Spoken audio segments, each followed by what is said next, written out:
हे की मला माझ्या नेत्यांनी आणि जळगावच्या विकासासाठी लोकांनी इथे बसवलेलं आहे, त्यामुळे आमच्या जागेवर असं अतिक्रमण असेल तर ते नक्की निघेलच। ते अतिक्रमण अतिक्रमण म्हणजे मी प्रतिभाताईंना उलट सांगते की त्यांनी सिद्ध करावं की ते जे लोक तिथे राहतात ते बेकायदेशीर नाहीये, उलट त्यांनी ते सिद्ध केलं की ते बेकायदेशीर रीतीने नाही राहतात, तर मी त्यांना मदत करेल ते त्यांना घर देण्यासाठी, पण ते तिथे बेकायदेशीर रीतीने राहत आहे। आणि 2000 ते GR आहे, 2011च्या पुढील शासनाच्या म्हणजे 2011 पर्यंत शासनाच्या जागेसाठी तो GR होता, ते नंतरची ते त्या GR लागू होतच नाही। आणि पहिले तुम्ही बघितलं तर ही महापालिकेची जागा आहे, शासनाची जागा नाहीये, तिथे पण तो GR फेल होतो, त्यामुळे हे अतिक्रमणच आहे आणि हे नक्की त्याच्यावर कारवाई होणारच आहे। प्रतिभाताईंनी थेट असाही आरोप लावलेला आहे की जळगाव शहरामध्ये अनेक भूखंड आहेत की जे अनेक लोकांनी गिळंकृत केलेले आहेत, ते महापौर त्याच्याकडे दुर्लक्ष करताय आणि हीच जागा काढण्याचा अट्टाहास त्यांचा याच्याकरता आहे की या जागेच्या आजूबाजूला जी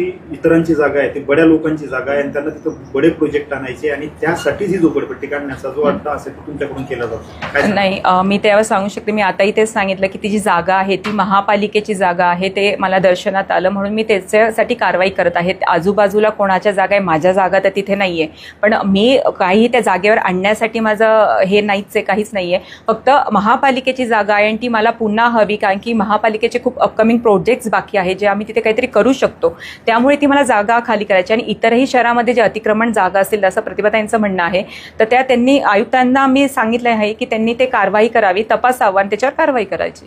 5,000 रुपये घेऊन जागा विकल्याचं महापौरांनी सिद्ध करून दाखवावं। नंतर मी सिद्ध करून दाखवते की ज्या पद्धतीने महापौरांचंच अतिक्रमण त्यांच्या खाजगी व्यवसायासाठी वापरलेलं आहे, असं आव्हान त्यांनी केलं। 5,000 रुपये घेतल्याचं मी सांगितलेलं होतं, पण ते मला वाटतं माझ्यापेक्षा आयुक्त सरांनी आणि पोलीस डिपार्टमेंटनेच त्याचा फॉलोअप घ्यायचा की कोणी ते केलेलं आहे आणि काय। मला फक्त हे एक ऐकू आलं होतं की 5,000 रुपीज घेऊन ते तिथे राहिला, ते अस्तित्वात लोक आलेले आहे, पण ते माझं काम नाही, माझं काम आहे माझ्या महापालिकेची जागा आहे, तिच्यावर कोणी अतिक्रमण केलंय ते मला खाली करायची आहे। आणि प्रतिभाताई जे म्हणत आहात की ते सिद्ध करतील, तर मी त्यांना सांगते ना, करा सिद्ध, आयुक्तांना द्या, तुम्ही लेटर दिलेलं आहे, आयुक्त साहेब आता पुढची कारवाई करतील आणि अगर खरंच ते अतिक्रमण असेल त्याच्यावर कारवाई केली जाईल।